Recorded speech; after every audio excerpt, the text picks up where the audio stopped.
నమస్తే రమ్మగారు. నమస్తే జయ. రమ్మగారు, భక్తుల కథలు మనం రెగ్యులర్‌గా చెప్పుకుంటున్నాం ఈ మధ్యలో కదా! హ్మ్. హ్మ్. ఇంకొకటి ఏదైనా చెప్తారా? మహారాష్ట్రలో చాలామంది భక్తులున్నారని కథలు చెప్పుకుంటాం మనం. భక్త తుకారాము, గోరా అని, నామదేవుడని చాలా కథలు. అయితే ఈ భక్తుల్లో చాలామంది పురందర విఠలుడు ఈయనెవరు మన పురందరదాస్ కూడా అలా అటుపక్క వాడే కదా! కర్ణాటక, మహారాష్ట్ర అవునవునవును. ప్రాంతానికి చెందినవాడు. హ్మ్. హ్మ్. విఠలుడి భక్తులు హెచ్చుగా కనిపిస్తారు. ఎవరు మన పాండురంగ విఠలుడి భక్తులు. పొద్దుటిపూట భక్తి టీవీలో కొన్ని టీవీలలో కనిపిస్తుంటాయి. సాక్షాత్ దర్శన స్వామిని అట్లా మొహం దగ్గరికి పాదాల వరకు చూసేందుకు అవకాశం. ఎంత ఒళ్ళు పులకరించిపోతుందో. అవునండి. అవును. విఠోబా కృష్ణ స్వరూపం మహాద్భుతంగా ఉంటుంది. ఆయన భక్తులే బోల్డు మంది. అయితే ఈ మహారాష్ట్రలో తకరోడా లేదా తవరోడా అలాంటి ఒక ప్రాంతం, ఒక పల్లెటూరు. అక్కడ గోరా అని ఒక కుమ్మరి ఆయన ఉండేవాడట. ఆయన మహాభక్తుడు, మహాజ్ఞాని. ఆయన ఇంట్లో ఎందరో భక్తులు యాత్రలు చేస్తూ అక్కడ ఆగేవారు. ఆయన ఇంట్లో ఆతిథ్యం లభించేది. ఎవరైనా వస్తే వాళ్ళకి భోజనం పెట్టి ఆ రాత్రి పడుకునేందుకు వసతి ఇచ్చేవాడు ఆయన. ఇలా యాత్రలకు వెళ్ళే భక్తులంతా కూడా ఆ గ్రామం చుట్టుపక్కల ఎక్కడ ఆగినా గోరా గారింటికి వెళ్ళిపోయేవాడు. ఆయన కుమ్మరాయన కుండలు చేసుకునేవాడు. అయితే ఏమైంది, ఒక యాత్రికుల సమూహం వచ్చి వీళ్ళింట్లో బస చేశారు, గోరా గారింట్లో. ఈయన ఏం చేశాట, గోరా అందరూ పడుకుంటే లోపల కూర్చుంటే ఈయన భోజనాలు అవి అయ్యాక వాళ్ళంతా ఏదో ఇష్టాగోష్ఠిగా మాట్లాడుకుంటున్నారు. బయటకు వచ్చి కూర్చుని ఒక అంత కర్ర ముక్కతోటి ఒక్కో కుండ మీద కొట్టి చూస్తున్నాడు. ఈ లోపల జనాల్లో నుంచి ఒక కొంచెం కుర్రగా ఉన్న ఒక ఆయన వచ్చి ఈయన దగ్గర కూర్చున్నాడు. గోరా, ఎందుకయ్యా ఇట కొడుతున్నావు అని అడిగాడు. అంటే ఇవి కాలేయో లేదో చూడ్డానికి, కొడితే అపక్వ ఘటన తెలిసిపోతుంది. హుహు. ఘటం పూర్తిగా కాలితే వచ్చే శబ్దం వేరు, బాగా కాలలేదనుకో ఓటి మోత మోగుతుంది. ఓకే. మోత తేడా వస్తుంది. ఒక్కో కుండ కొట్టి చూసి, లేకపోతే మరి మనం అమ్ముతాం కదా, హ్మ్. హ్మ్. కుండలు అమ్ముతాం. కుండలు అమ్మిన తర్వాత ఏమవుతుంది, వాడు పొయ్యి మీద పెట్టంగానే పగిలిపోతుంది. నేను అట్లాగే ఒక బియ్యపు అన్నపు గిన్నె తెచ్చుకున్నా, ఎంత బాగుందో అని. అది సగం ఉడికాక అన్నం పగిలిపోయింది పొయ్యి మీద. నాకు కూడా రమ్మగారు. నీకు కూడా అయిందా? కూర కూర ఒకటేస్తే ఉమ్. టపక్కమని ఇరిగిపోయింది. టుప్పు అంటుంది అది. ఒకలాంటి సౌండ్. ఉమ్. ఈ అపక్వ ఘటాలు అట్ట అవుతాయి. అందుకని ఆయన కొడుతుంటే అప్పుడు ఈయన ఏమన్నాడు, "ఆ, అప్పుడు భక్తుల్లో కూడా పరిపక్వ భక్తులు ఎవరో తెలుసుకోవచ్చా గోరా" అన్నాడు. అనగానే ఈయన అన్నాడు, గోరా అంటే లోపల ఉన్న వాళ్ళలో ఎవడో అపక్వ ఘటం ఉంది. అందుకే ఆ మాట వచ్చింది. అందుకే భగవంతుడు విఠోబా నీతో ఈ మాట మాట్లాడిచ్చాడు. పద ఇప్పుడే పరీక్ష చేద్దాం అని చెప్పి ఆ చేతిలో ఉన్న కర్రతోటి ఆ కూర్చున్న భక్తులందరి నెత్తి మీద తలా ఒక దెబ్బ వేశాడు. హ్మ్. హ్మ్. కిక్కురు మనకుండా కూర్చున్నారు అందరూ. బయటకు వచ్చాడు చూడు, అతని నెత్తి మీద కూడా పడింది దెబ్బ, మాట్లాడలే అతను. కానీ ఆఖరి దెబ్బ తిన్న నామదేవుడు అనే భక్తుడు మాత్రం నెత్తి మీద చేతులు పెట్టి, గోరా ఏమిటయ్యా ఇట్లా కర్ర పెట్టి కొట్టేస్తున్నావు, నువ్వు భలేవాడివి అన్నాడు. అనగానే గోరా అన్నాడు, వీడే అపక్వ ఘటం అని చెప్పాడు. హ్మ్. అది చాలా, నువ్వు పూర్తిగా పక్వమైన భక్తుడివి కాదు అన్నారు మిగిలిన వాళ్ళంతా. ఎక్కువ అన్నారు. అనేసరికి నామదేవుడికి మహాదుఖం వచ్చిందట. ఆయన అక్కడి నుంచి తెల్లవారంగానే పరిగెత్తుకుంటూ వీళ్ళతోటి ఉండకుండా పండరిపురం వెళ్ళిపోయాడు. వెళ్ళిపోయి విఠలుడి పాదాలు పట్టుకుని తెగ ఏడ్చాడట. ఈ నామదేవుడు మహాభక్తుడు. పుట్టడంతోటనే విఠోబా విఠోబా విఠల విఠల అంటూ పుట్టాడు అతను. అతను ఏడుపై విఠల అని వినపడేదట. అంత పుటకతో భక్తుడు, మహాభక్తుడు. తెగేడ్చాడు. నేను ఇంత పుటకనిచ్చి నీ భక్తుణ్ణి, నువ్వు తప్ప వేరే దిక్కు లేదు, దైవం లేదని నమ్మిన వాడిని కదా, నన్ను అపక్వ ఘటం అన్నాడు గోరా. మిగిలిన వాళ్ళందరూ ఇట్లా పక్వమయ్యారు, నేను ఎట్లా పక్వం కాకుండా ఉండిపోయాను. నేను ఖాళీ కాలని పచ్చికుండనా నేను, హ్మ్. హ్మ్. నీ భక్తుణ్ణి పచ్చికుండని చేస్తావా అని ఏడ్చాడు. ఏడిస్తే విఠోబా ప్రత్యక్షమయ్యాడట.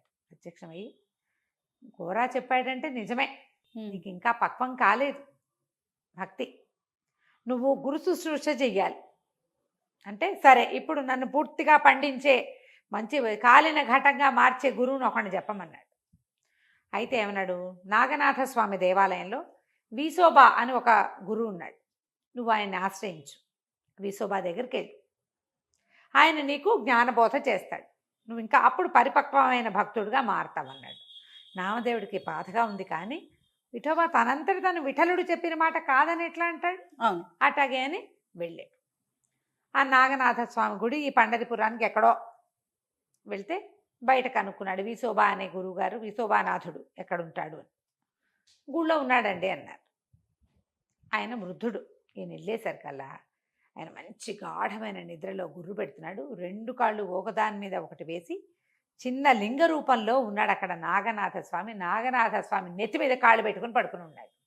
ముసలాయన కాళ్ళు కింద పెట్టుకుంటే కాళ్ళు బీగుతాయి, కాళ్ళు ఎత్తి మీద పెట్టుకోవాలి, లింగం మీద పెట్టాడు. కాంతపోయాడు.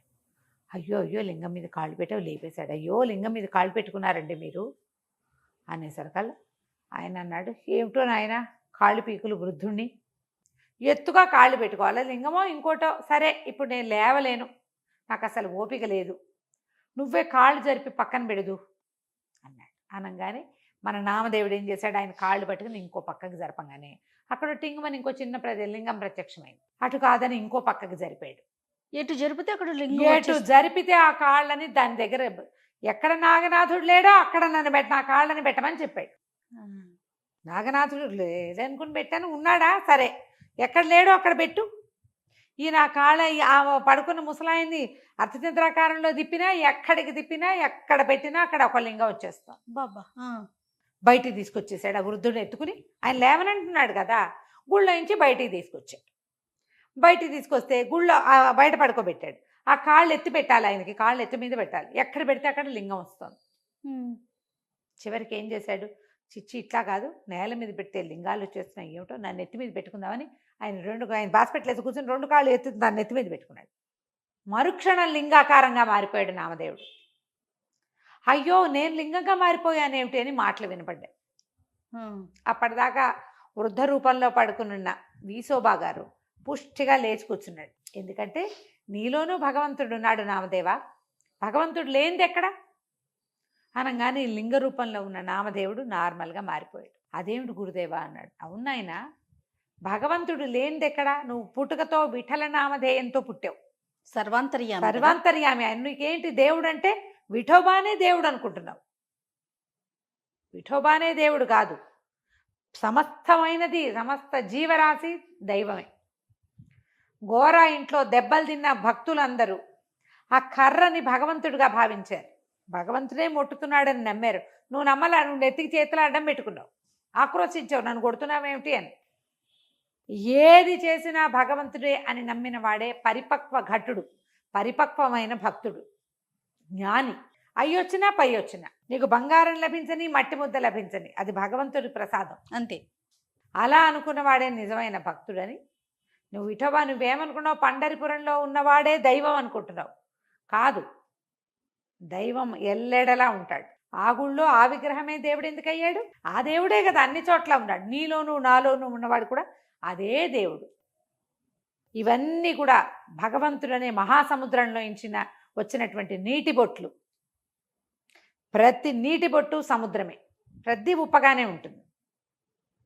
దాని ఉప్పదనాన్ని తెలుసుకోవాలంటే దాని లోపలికి వెళ్ళాలి. నువ్వు నేనన్నది మర్చిపోవాలి, అది మర్చిపోతేనే ఇది కుదురుతుంది అనగానే పురందర ఆయన విఠలుడు, పాండురంగ విఠల విగ్రహం స్వరూపం అక్కడ ప్రత్యక్షమైందట.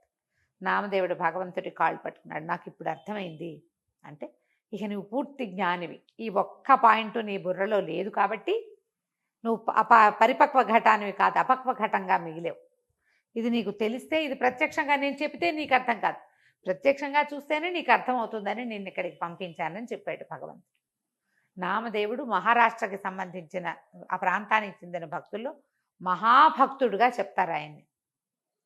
ఆయన కీర్తనలు, మహాద్భుతమైన కీర్తనలు ఉన్నాయట, మరాఠీలో అభంగాలుగా రాశారు.